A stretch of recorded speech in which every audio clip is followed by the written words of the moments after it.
Salve, salve galera, beleza? Tudo tranquilo com vocês? Aqui é o professor Samuel de Geografia para falar um pouquinho sobre a prova, o vestibular, né? A parte de Geografia da URGS, né? Então, quando a gente fala da prova da URGS, a gente acaba comparando muito com o Enem, né? Porque é a nossa grande referência de prova também que a gente tem, né? De uma prova que é feita bastante pelos alunos, pelos estudantes. E, de fato, né? A Geografia da URGS, ela se diferencia muito do Enem, porque o Enem ele tem questões muito mais interpretativas, enquanto que a URGS ela é mais conteudista. Então a gente pode entender que a URGS ela acaba beneficiando mais o aluno que está em dia com os conteúdos, que está estudando, o aluno que espera ter uma previsibilidade maior da prova, né? Então a gente vai ver que a prova da URGS, sim, ela é mais possível de se prever, né? O que está acontecendo, o que vai cair, qual questão que eu espero como a primeira questão, qual questão eu espero como a última, mas também não é algo tão previsível. Eu sei que tem vários vestibulares por aí afora no Brasil, que tu já sabe, né, o número certo, e na URGS a gente tem uma variação maior entre essas questões, inclusive entre a distribuição entre a geografia física e a geografia humana, né? Mas a gente vai ver que o vestibular da URGS, ele é um vestibular mais conteudista, né, do que o Enem, enquanto o Enem ele é mais interpretativo, né, traz questões mais abertas, mas ao mesmo tempo, a prova da URGS também é muito contextualizada,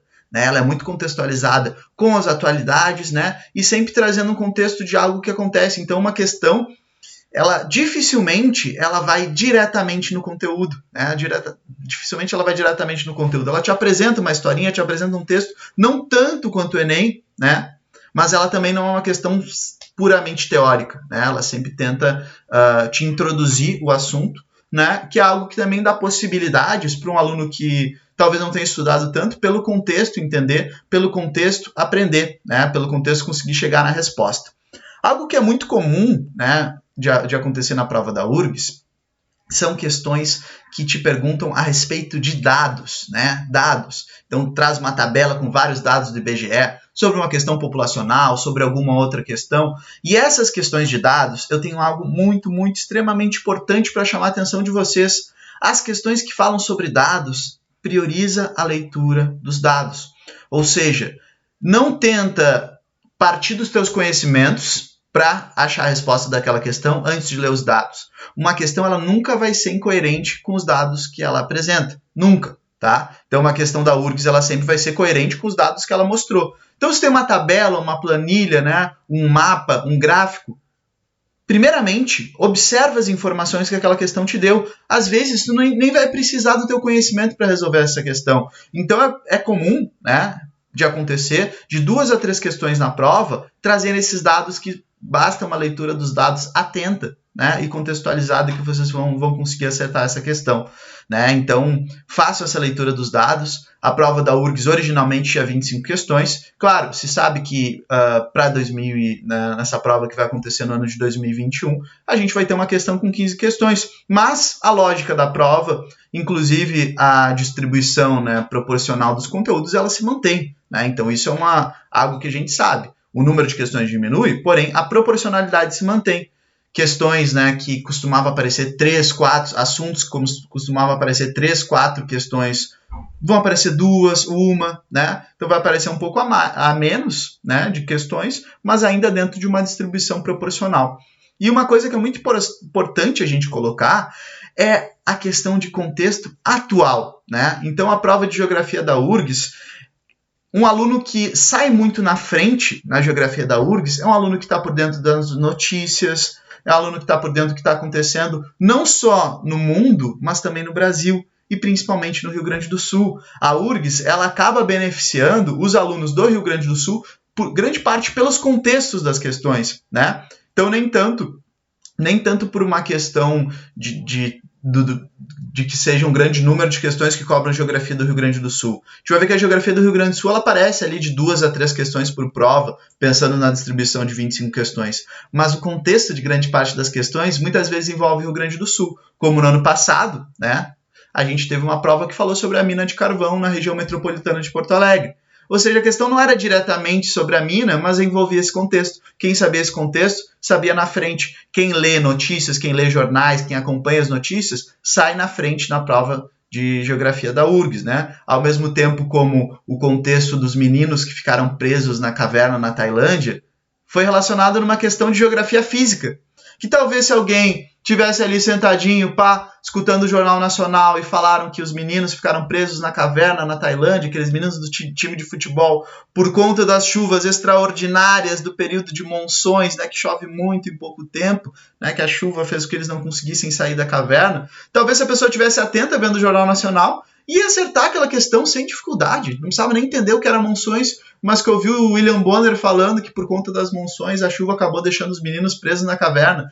Então isso que eu estou falando para vocês é extremamente importante. Galera, saibam, né, um pouco do que acontece no mundo, no Brasil, especialmente no Rio Grande do Sul, que vocês vão sair na frente na interpretação das questões de geografia da URGS, sim, tá? Então, é uma forma que vocês vão ter de se beneficiar dessa prova que é tão contextualizada, né, tão pautada nas atualidades, né, para dar o contexto das questões.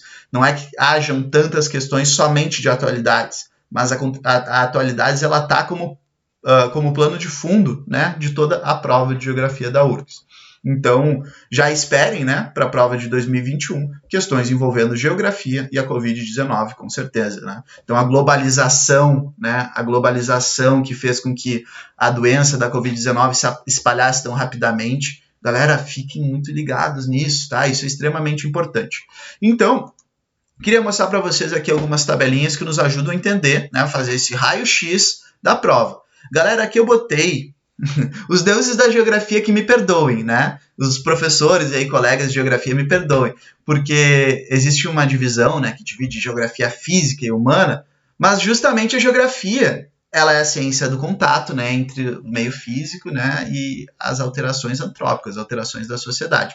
Então é muito difícil sempre eu dividir geografia física e humana, mas a gente faz essa divisão didática dos conteúdos que são mais comumente estudados na geografia física e humana. Claro que tem muitos que vão estar bem no meio. Quando eu falo de impacto ambiental, estou falando de algo que está bem no meio entre a geografia física e humana. Mas é importante a gente fazer essa divisão para que o aluno possa, né, ter uma noção melhor do que estudar, né, possa entender mais a recorrência desses assuntos. E, no geral, né, a gente vai ver que tem uma distribuição bem proporcional entre os conteúdos mais físicos e humanos e vários conteúdos que fazem a relação entre a geografia física e humana. Então aqui eu coloquei nessa tabelinha de verde, né, conteúdos mais da geografia física. Vocês podem ver, né, como aqui entre as 4 primeiras questões, como aparece muito o movimento da Terra, fuso horário, orientação, em quase todos os anos, né? Sempre começa ali, normalmente, né, começa por conteúdos de geografia física, né? Começa por conteúdos de geografia física, mais da parte da grande cartografia, né? Então, envolvendo cartografia, movimentos da Terra, orientação, rosa dos ventos, bússola. Daí depois já vem conteúdos mais da geologia, solo, relevo, né? Logo ali na sequência.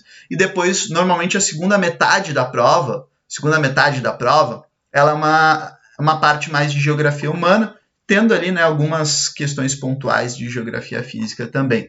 E, galera, a prova de geografia, né, ela tem uma particularidade que ela tem uma distribuição muito boa de conteúdos, né? Então chegou a ter anos, né, que das 25 questões tu tinha 20 e poucos assuntos diferentes. Ou seja, é muito difícil tu escolher, não, vou priorizar muito um assunto, né? Como a gente vê algumas vezes em outras provas. Vou priorizar muito um assunto. Na geografia, querendo ou não, tu tem que estudar tudo. Claro, tem conteúdos que são certos, conteúdos que são mais incertos.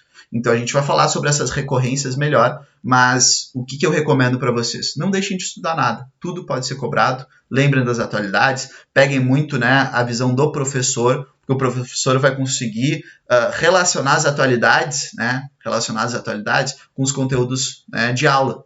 E isso vai ser extremamente importante para vocês, né? Então, eu falei, né, eu sei de vários outros professores que falaram e relacionaram a questão das chuvas monçônicas com os meninos terem ficado presos na caverna na Tailândia. Então, peguem essas dicas que elas vão ser essenciais para vocês, né? Então, a distribuição de geografia física e humana tem pouco mais de geografia humana, ou questões que envolvem, pelo menos, a alteração humana no meio físico, do que de puramente geografia física, tá? Mas, no geral, é uma distribuição bem proporcional. Mas a gente vai ver que em nenhum dos anos a geografia física ultrapassou a humana. Então, fiquem ligados em ambas sempre caem significativamente. Galera, aqui, então, vamos fazer uma análise aqui. Mas eu não tenho tempo, preciso estudar para a URGS, eu não tenho tempo. O que tu vai começar estudando? O que é certo que vai cair? População, tá? todos os conteúdos da grande demografia, né? Então, IDH, migrações, refugiados, né? Distribuição, né? Envelhecimento da população brasileira, transição demográfica, a população do Rio Grande do Sul, né? Então, todas essas questões que envolvem a população, né? Então, por exemplo, o que é bônus demográfico, o que é envelhecimento populacional, o que é expectativa de vida, né? Quais são os conceitos, taxa de natalidade, taxa de mortalidade. Muitas vezes essas questões elas te ajudam trazendo gráficos, né? Trazendo tabelas que tu consegue, né? A partir do teu entendimento dos conceitos daquelas informações, ter um bom resultado. Então não são conceitos extremamente complexos, mas eu diria que esse conteúdo de demografia é um conteúdo que tem que praticar, que nem exatas, né? Não adianta tu entender a teoria, tu tem que praticar, tá? Então pratiquem, se acostumem a analisar pirâmides etárias, analisar gráficos, né? Pensar sobre o envelhecimento populacional, isso vai colocar vocês na frente e é um conteúdo que com certeza vai aparecer na prova, mesmo tendo 15 questões, porque se a gente pode ver, né? A população ali vai aparecer, né, a grande demografia vai aparecer em torno de 5, uma média de 5 questões, então pelo menos a gente colocando isso dentro de 15, vão ser umas 2 a 3 questões, né, numa prova de 15, é significativo, tá? Outro conteúdo que costuma aparecer mais ali dentro do, né, mais do início da prova, que é a parte mais técnica da cartografia, né? Cartografia, movimentos da Terra. Daí dentro da cartografia a gente tem questões de orientação, que envolve orientação solar, que tem mais a ver com movimentos da Terra, que envolve orientação de rosa dos ventos e coordenadas geográficas, escalas cartográficas, né? Então o mapa diminuiu, né? Então quantas vezes a escala se alterou, escala numérica.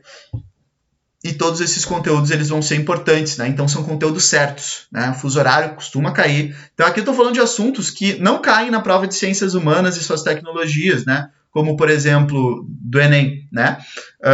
Como por exemplo, fuso horário não cai no Enem e cai na URGS comumente, né? É bem comum de cair.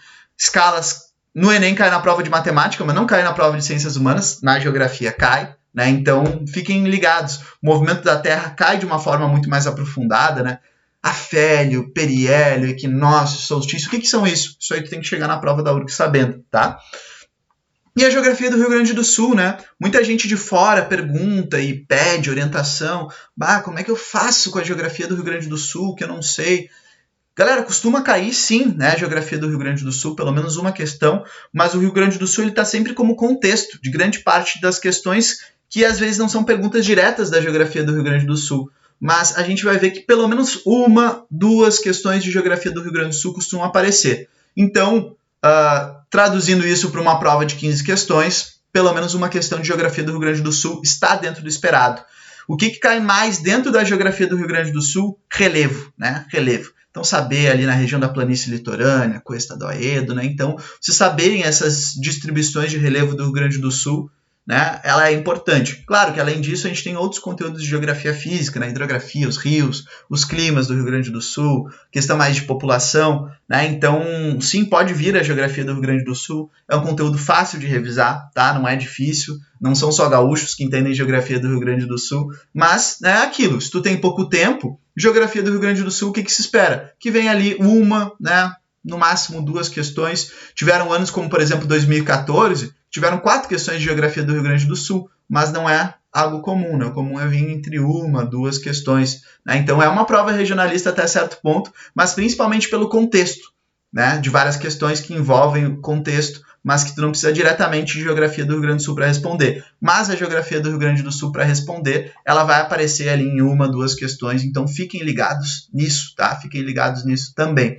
Galera, então eu agradeço a atenção de vocês aí, desejo uma ótima prova, tenho certeza que vocês vão ter um ótimo resultado e espero que esse raio-x tenha ajudado vocês a entender um pouquinho mais dessa prova tão linda que é a geografia da URGS. Valeu!